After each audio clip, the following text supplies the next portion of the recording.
doing this for a while in this city. I've been writing, reporting, commentating, all that fun stuff.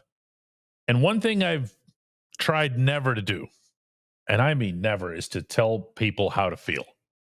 That's completely up to you. I also try not to be that guy who advises how you should feel or even how you should go about getting to how you want to feel.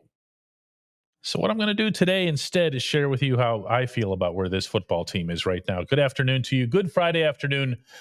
I'm Dejan Kovacevic of DK Pittsburgh Sports. This is the new Double Shot Show. It comes your way every weekday afternoon. Steelers versus Bengals is next weekend, so you at least get this weekend, well, to feel however it is that you want.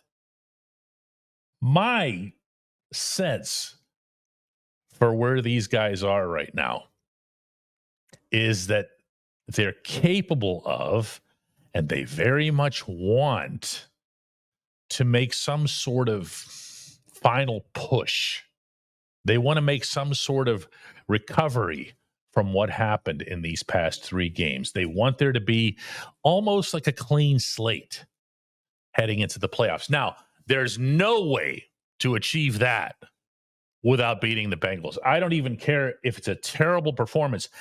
They have to end up with more points than Cincinnati, or the entire thing is just a complete waste, okay? There's not going to be any such thing as, yeah, but it was a good loss. They have to do that. They're obviously capable of doing that. Yeah, Joe Burrow is over there and whatever else. It's also the world's worst defense. Home game, figure it out. Figure it out. You have to start clean. You have to not just be in the Bengals game, but also carry yourself like the team that was 10-3 and that felt like it could beat anybody, and that had, in fact, to be fair, beaten a couple of quality opponents along the way.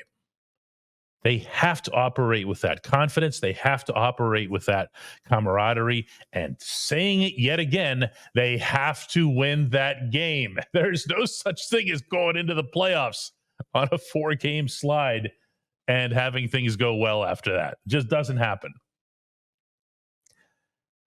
And if that were to occur, and if some issues that have been kind of nagging with, schematics, personnel, usage, if those get addressed, and I mean emphatically addressed, not addressed for show, not addressed to make it look like, we're actually open to change when we're secretly not.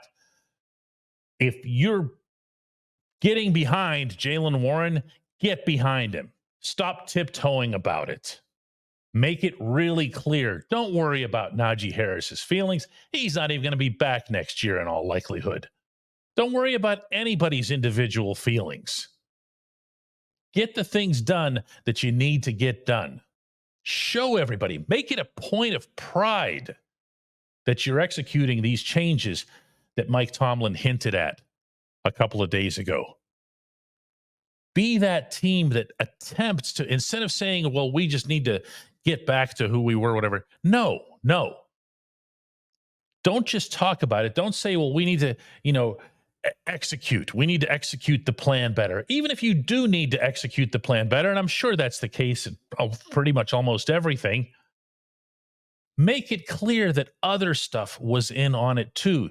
It's not that important that you were right all along as a coaching staff. It's just not.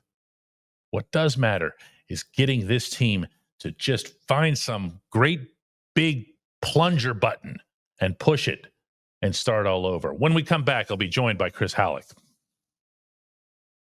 At DK Pittsburgh Sports, we take pride in coverage that connects our city's fans to their favorite teams. Now, that connection's stronger than ever. Introducing our all-new state-of-the-art app. Find expert inside reporting and original podcasts. Check live box scores. Track the latest stats. Chat it up with our community of thousands of fans, all in one place. The new app from DK Pittsburgh Sports. Coverage that connects.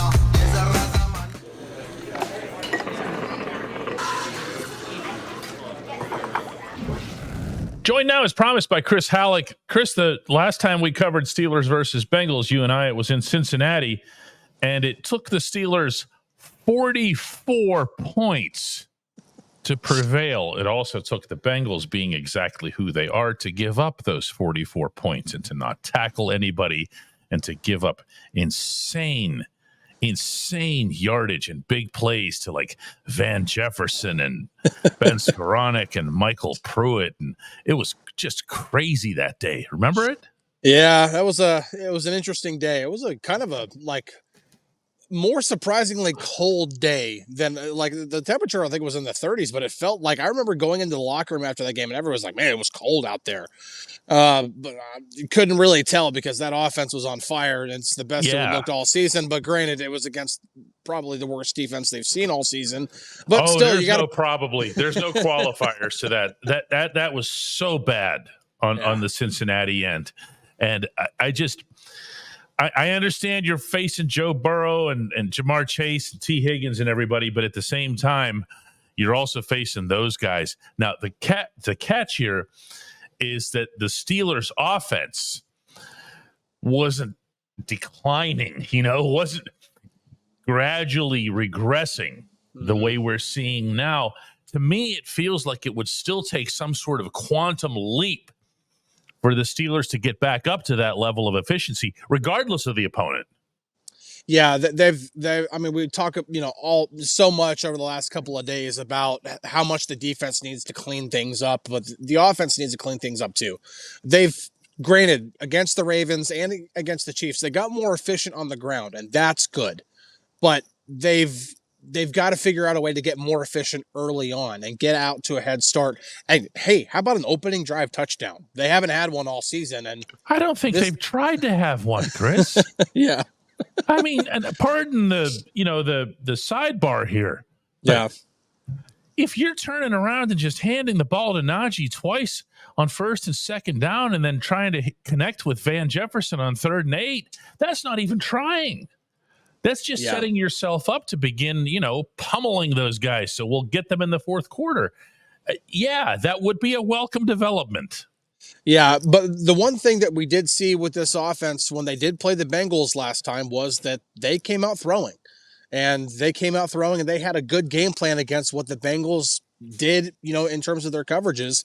And they attacked them. And if it weren't for that obvious, pick 6 right away on that first series, it looked like they were about to go down and score that opening drive touchdown that they wanted because they were moving the ball pretty well. And then when they got the ball right back, they did just go down and scored a touchdown pretty easily. This is a good defense to try to get that mojo back. And by the way, it's also coming off of a mini bye. And well, the last time they played the Bengals was also off of a mini bye. And Mike Tomlin's teams, for better or for worse, typically play well. I think they're 14-6 in these type of games. And so, man, if there's a time to clean things up, it's now. Well, it's the only time to clean things up. You're not going to clean things up in the playoffs, regardless of what your matchup is or where it is. I feel like that having Cincinnati in this situation in a way is a perfect thing because it's a team that you should beat, regardless of where you are or how the last 3 games have gone.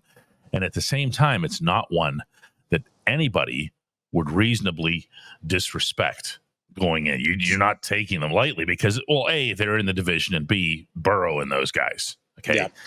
So you're just not, there's no way you're going to say, oh yeah, Bengals. It's impossible. Okay. Yeah. So that's a good thing. The other thing is you could build up some confidence again. You could build it up offensively by scoring against the world's worst defense. And you could build it up defensively by having an even decent showing against Burrow and those guys. For example, Jamar Chase comes away with, I think it was like 70 yards in the last meeting. And the week before he had 244. Yeah. And, where was that, in Denver? No, I think it was Denver. Yeah. It was somewhere, but he had a zillion yards, right? Yeah. And then the Steelers kind of, well, they're going to get some guys back. You would figure the Steelers will. Joey Porter will be back, you would think. Mm-hmm. You're going to have, I think there's a chance that it could be a reset button for the Steelers. Okay. I'm not sitting here predicting it. I'm not sitting here, forecasting it or hoping for it or whatever else. I'm just saying that I think there's a possibility that it could serve that, where they could just say, all right, we got that taste out of our mouth. Now we're ready for the playoffs. We're just another playoff team. Yeah, and I think they need to have that mindset no matter what happens with the Bengals playoff situation or playoff hopes in week 17, because that they could be playing for nothing in this season finale. If the Who Bengals could? lose to the Cincinnati. Bengals, yeah, Yeah. because if the Bengals lose to the Broncos and the Chargers beat the Patriots, which you would think the latter is definitely going to happen because the Patriots are terrible, if those two things happen, the Bengals are out and they have nothing to play for. They might not even. T. Higgins might refuse to play because he doesn't want to get himself injured before free agency. Joe Burrow might not even play because, shoot, like, why would you possibly risk a torn ACL for your franchise quarterback? Either way, regardless of what happens, whether the Bengals are playing for that final playoff spot or if they're playing for nothing, you still need to go in with the mindset that this is a playoff type game and use this as a reset to fix everything, because what they've put on film over the past 3 games, they can't have a shred of those type of, whether you want to call them September ball or JV ball or whatever it is, these miscommunication issues on defense and inefficiency on offense, this stuff all has to be cleaned up, because by the time the actual playoffs come, they cannot afford to play that type of football. So they need to go into this game, regardless of what the Bengals are playing for, with that type of mindset that you were talking about.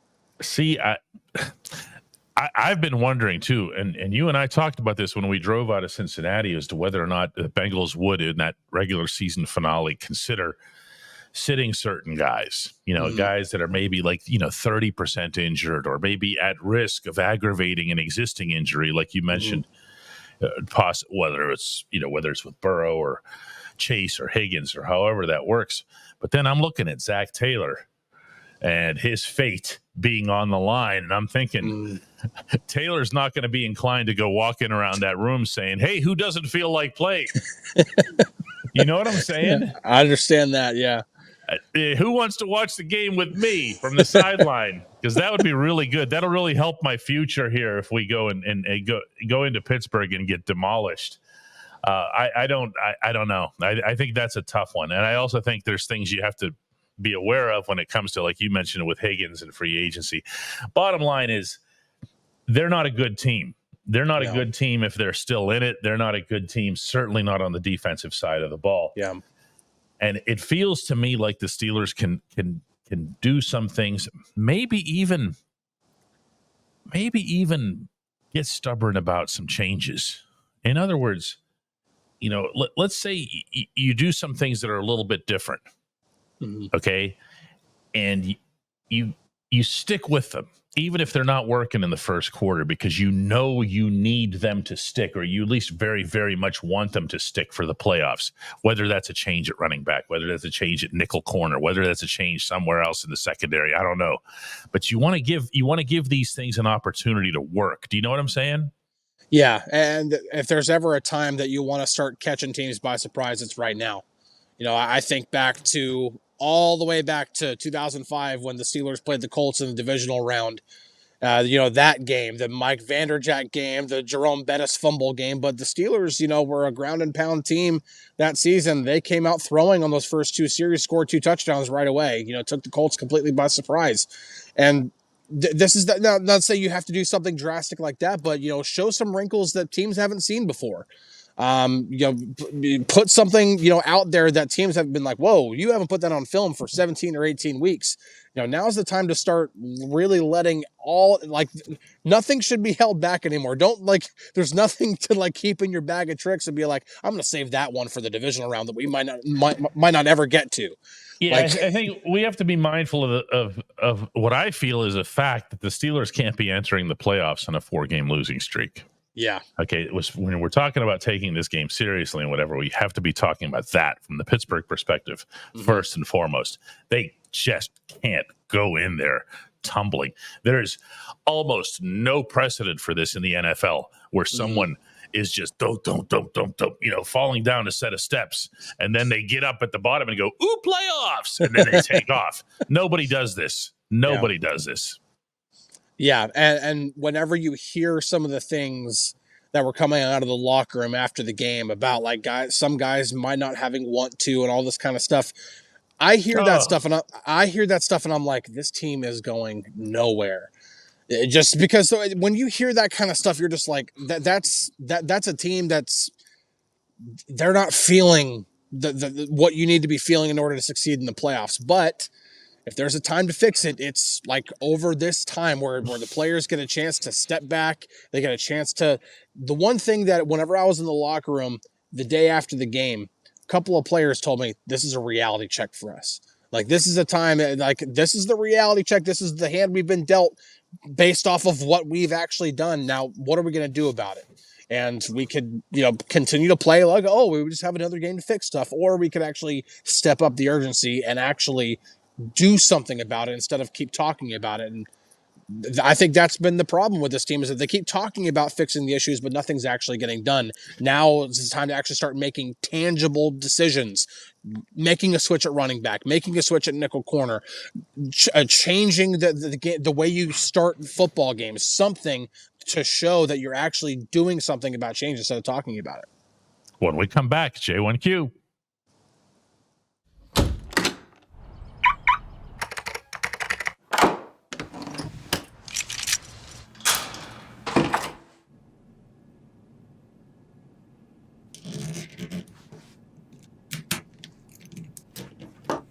Safety is a habit. Gun safety and responsible storage are no different. Help prevent gun accidents, misuse, and theft. Keep firearms safe and secure when not in use. For safe storage options, visit projectchildsafe.org.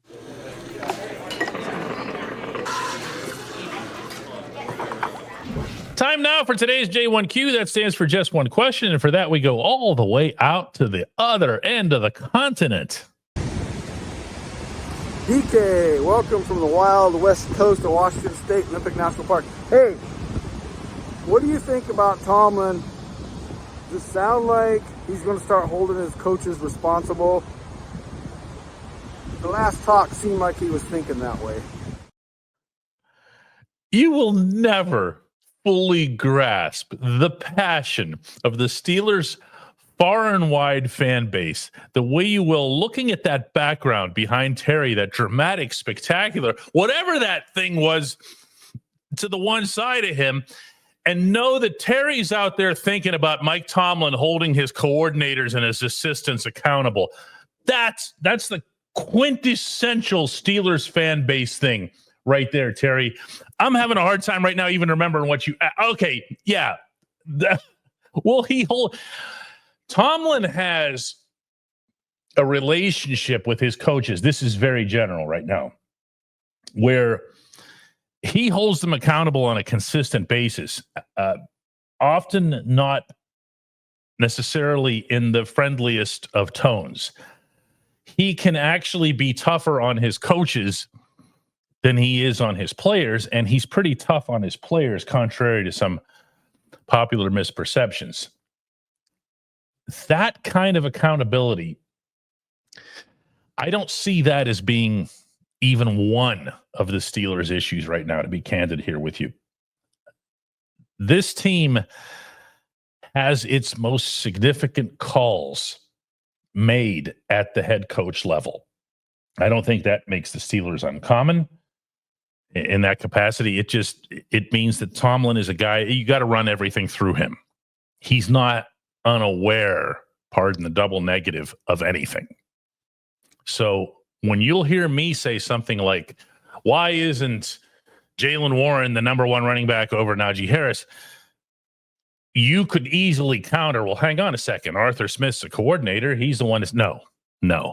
For the overarching stuff like that, it's going through Tomlin. Tomlin's the one sitting there saying Najee's our bell cow or whatever. That's how that goes. And then from there, it's up to Smith to make it work like that. And of course, it doesn't work like that. So I try to make as clear as, at least as what's possible, to what extent the coaches do their thing and the head coach does his thing. The guy who needs to get held accountable here is the head coach. Now, people hear that and they go, ooh, fire him. It's not necessarily what I'm talking about here. I mean that the head coach, I think, has to look in the mirror and ask himself, why did I do this? Or why did I not do this? Or am I sticking too hard to this? Or who is it that my defensive players keep talking about? Who is that guy? Who is that guy? And what, if anything, can I do about it as the head coach? Oh, right. Only everything. That's what I'm talking about. Sometimes, and I've heard this on multiple occasions, he'll delegate, maybe be a little bit guilty of over delegating, as in, you fix this, it's your problem. I think he's been known to do that with the wide receiver room, just because it doesn't necessarily want to have to deal with the headache that is the modern NFL wide receiver. And that's why he brought Zach Azani in this year, incidentally, because he didn't like the way that room was being operated for years, at least not going back to the late Darryl Drake. He has to take charge here. He, more than anybody in the organization right now, has to take charge. All ideas have to be considered good ideas, not just in talk, but in terms of execution, in terms of implementation, in terms of, all right, we got a couple extra days to prepare for this opponent. What are we going to do here? What are we going to do? Is it really better for Jaylen Warren to be the RB1? It is? Okay, then that's what we're doing. We're not going to apologize for it. We're not going to apologize for it. We're not going to try to avoid the subject. Just going to say it like it is. Any changes that have to be made, he talked about them, and he's done that in the past. He's talked about making changes, whatever, and then he's gone into the next game with the exact same thing. Can't do that this time.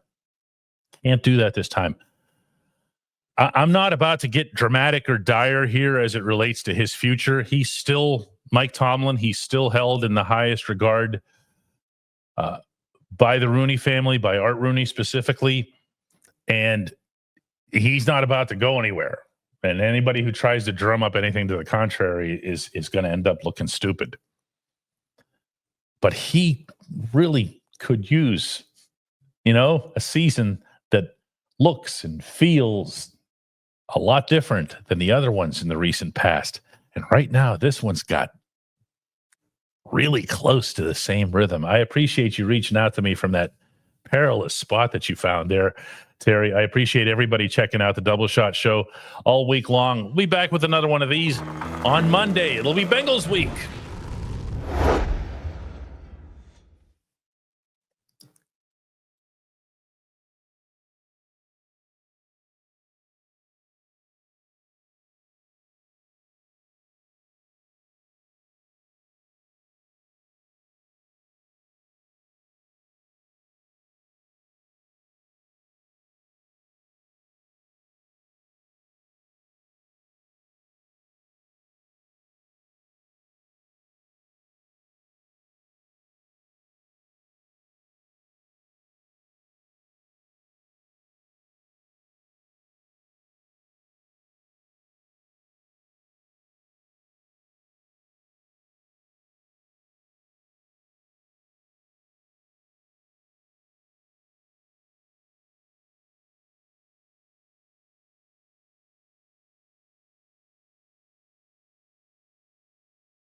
Regarding Russell's availability, I'm going to list him as questionable. And so obviously if his availability is questionable, then starting is less so. But we've been in that mindset all week, man. Like I've said, we've been focused on getting Justin ready to play, and we'll continue in that mindset as we push forward toward game time.